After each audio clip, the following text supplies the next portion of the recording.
Hi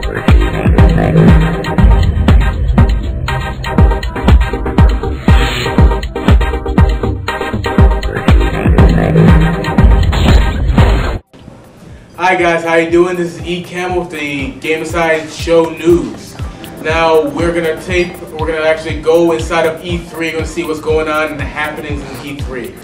Now the Kinects unit has been announced at E3 at a retail price of $149.99. Now that unit comes with just the camera, just the flat unit. If you want to just get it at $149.99, that's fine. But also there is a arcade kit where you get an arcade Xbox without hard drive and a Kinect unit. That all retails at $299. With that being said, there's an Elite bundle that comes with an Elite Xbox with hard drive and Kinect unit at $399 US. So for you wanting to wave your hands around, that comes out pretty soon, around fall of this year. With that being said, the Kinect games actually come in purple boxes, so for you guys who like to play Prince a lot, you'll be all well and good. Also, there's a Rock Band 3 game coming out. It has been confirmed at E3 a little earlier than that, in fact. And that game actually comes with a guitar. Now what that means is you get to play along with the game on a MIDI keyboard that comes packaged inside the game. Also with that game is a new Pro feature and a new guitar that you can actually learn how to play guitar on. So that means that you guys that like pressing buttons all the time, that won't work for you at this game because you will actually suck at this game. You can still use the old guitar, but the new guitar actually teaches you how to play the actual guitar. And the new Pro mode also helps you learn keyboard, of course, with the MIDI keyboard packed in. So that has been E. Campbell with the Gamicide Show news. Back to Jacob.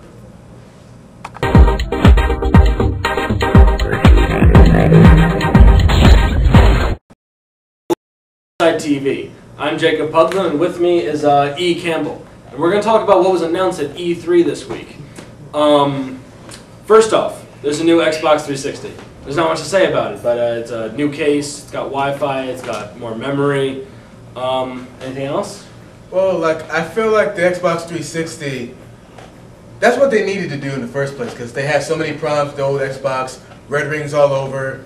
You know, this is exactly what they need to do to get people to want to be interested in Xbox, like the PS3 had their whole big thing. Because Xbox has problems getting people interested, it's the most popular gaming console in the market. True, but the failure rates of the old system were so intense that, you know, making a new Xbox and having the Wi-Fi in there and having USB ports and having... But they fixed it. I mean, if your thing breaks, especially for a dumb reason like the red ring, even after your warranty expires, they'll fix it.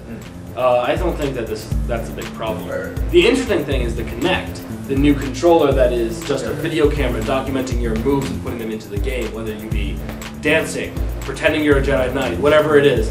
That's what you can do with this new console, and it's really cool. Right. You seen this? Oh yeah, like are we gonna get to the PS3 thing yet? Or? Nah. No, right now. PS3's boring.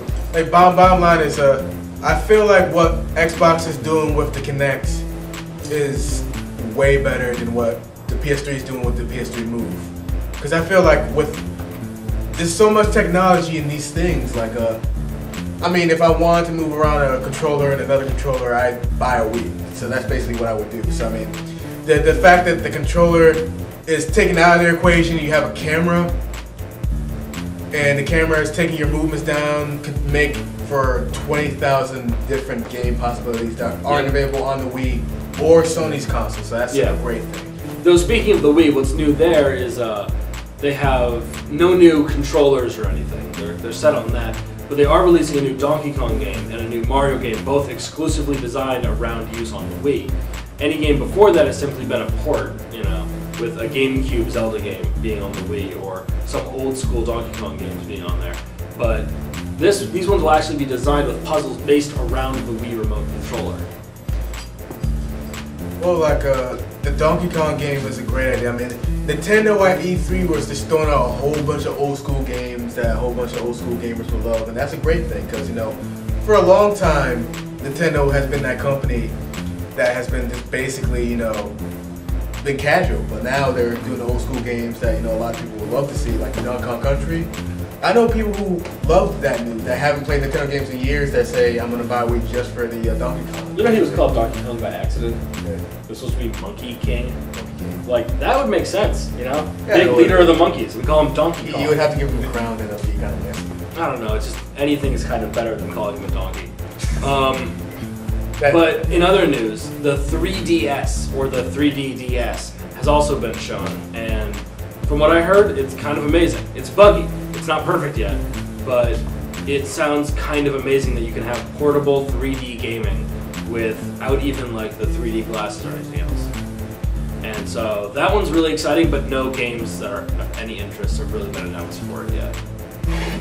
Unless you disagree. Well, what do you think about the 3DS? You've been quiet this whole time. I think Nintendo's been taking a pretty good direction towards the 3D Nintendo DS. I mean, one game that sparked my interest was Street Fighter. They actually plan to put that on the 3D DS, but it's going to be a little funny due to the gaming pad and the new analog, so it's going to be kind of hard to get off combos and such. But it's the risk we all have to take.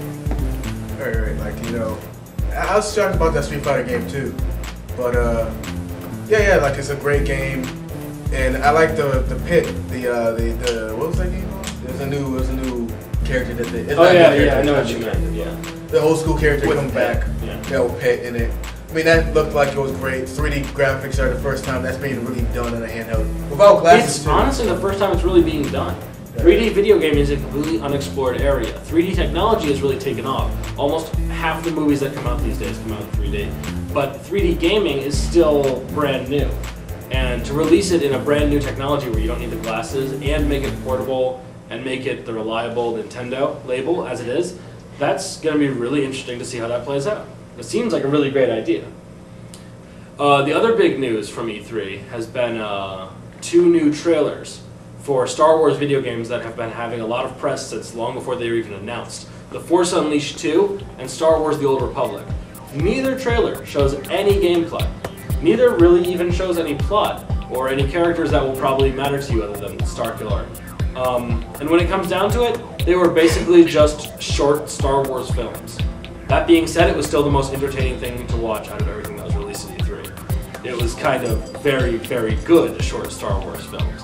And my only real problem with it is that they're going to turn it into a video game rather than actually make a movie using this cinematic technology.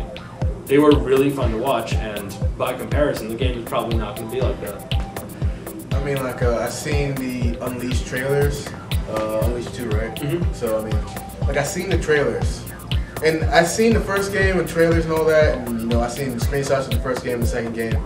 The worlds apart. Like the second game looks really detailed. It looks like a movie almost. Like I like the way they're going because I heard there was a lot of things about the gameplay in the first game. Yeah. But I mean, the gameplay was genius in concept, but there were bugs. It was like you said, it's an environment that you can affect, but how come I can destroy a bridge with one swipe of my hand, but there's some like trees I can't uproot? It was kind of silly. The worst thing about this new game though is simply going to be the fact that the main character died at the end of the last game. There's going to be a completely ridiculous reason why he's back. It's not going to be, we misunderstood the ending. He had a mysterious. We saw him die. He's dead. And this game is not going to make a lot of sense. That's just what it comes down to. It's kind of silly to bring him back like that. Alright, so I think we've got to wrap it up.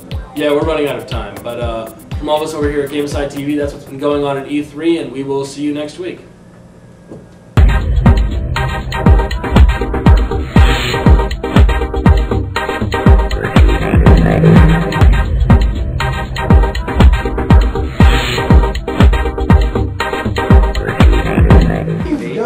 And this week we will be discussing what happened over at the E3 convention.